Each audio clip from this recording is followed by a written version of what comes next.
Brought to you by 1AAuto.com, your source for quality replacement parts and the best service on the internet. Hi, I'm Mike from 1A Auto. I hope this how-to video helps you out. And next time you need parts for your vehicle, think of 1AAuto.com. Thanks. This is part one of a three-part video. We show you removing the tank. Part two is changing the components like the fuel pump and the fuel sending unit in the tank. And then part three is reinstalling the tank. We're doing it on this 96 Buick Regal. Basically the same as any 91 to 96 Buick Regal, Chevy Lumina, Pontiac Grand Prix, and the Olds Cutlass Supreme. Okay, the tools you'll need are a jack and tall jack stands. You want to be able to get the car way up off the ground safely and securely, so you can pull the tank out from underneath it. You'll want sockets, both standard sizes and metric sizes, from 7 millimeters and 5/16 up through 15 millimeters. Ratchets with the flex joints and extensions, various sizes.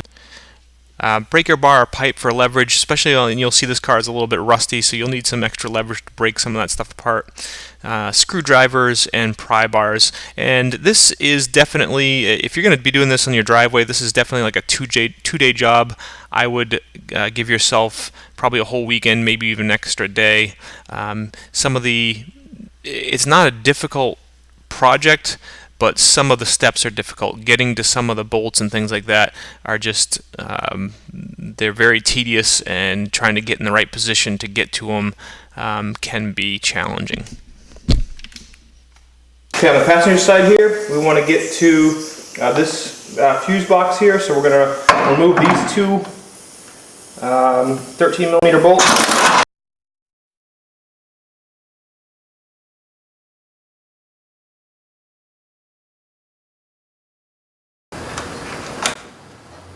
Press down and remove that.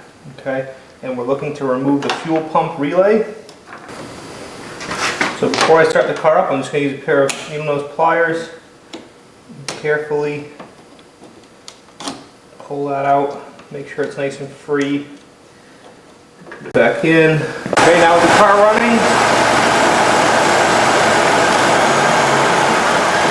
pull that out. Slowly run out of gas. That takes pressure out of the fuel line. Okay, so underneath the car at the back of the fuel tank, your filler neck and vent tube go in. You need to loosen the clamps up, okay, and disconnect those tubes. Use a 5/16 socket with a ratchet and extension and loosen the clamp that's on the larger filler neck, as well as the clamp that is on the smaller vent tube that is to the right of it as you're looking up from the rear. Reach up between the gas tank and the rear suspension, grab hold of that larger filler tube, twist to break it loose, and pull it off the fuel tank.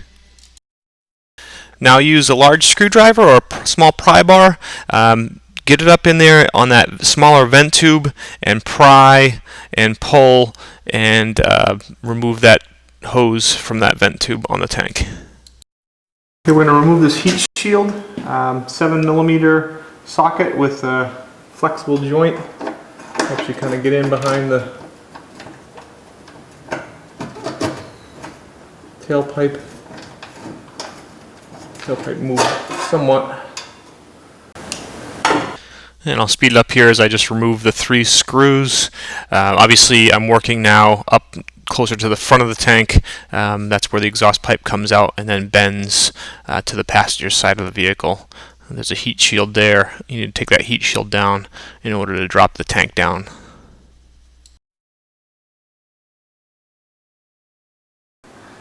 Okay, here in front of the fuel tank you've got the fuel lines. I have a pan underneath it. And even though we pulled the relay and reduced the pressure in the lines, you'll still get a little bit of fuel coming out of them. And the lines basically have clips on them. What you want to do is take the hose or the flexible part, kind of twist it, get it to move around a little bit, even push it towards the tube, and then you squeeze the white clip and then pull the tube off. And you can see fuel's coming out there.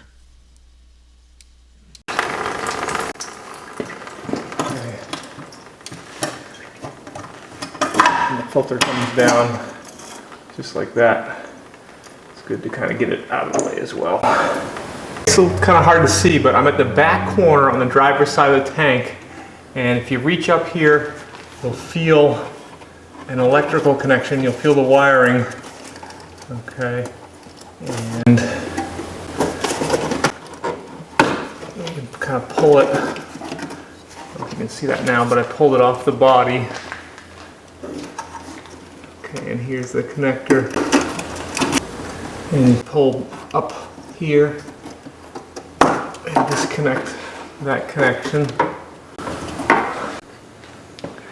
Okay, and then the only other connection is you follow these two tubes that are right above your fuel filler neck, and if you reach up in there, you can feel where they connect to the body, and then there's hoses just kind of pressed on them. If you can kind of loosen those hoses, you can also reach up over the exhaust possibly and pull on the hoses on that end. Okay, and disconnect those hoses. Okay, now I'm looking from the back of the car towards the front. I've got a jack supporting the middle of the tank, and I'm going to use a 15 millimeter wrench, or well, I'm using a, oh boy, this is right now. I'll speed it up here. I'm able to use my impact wrench to get that left hand strap down, pull it down out of the way, and then I use various wrenches, 15 millimeter sockets, to get above that exhaust pipe and get that other 15 millimeter bolt out.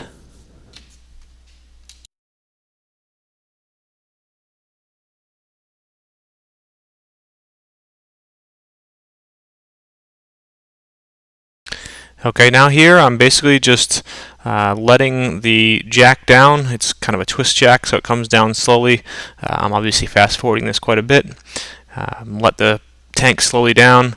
Obviously you want to have as little fuel in the tank as possible. It just makes this step easier.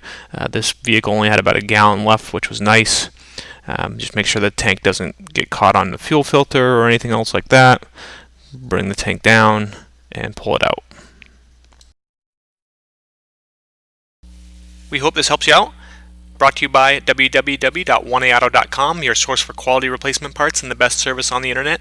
Please feel free to call us toll-free 888-844-3393. We're the company that's here for you on the internet and in person.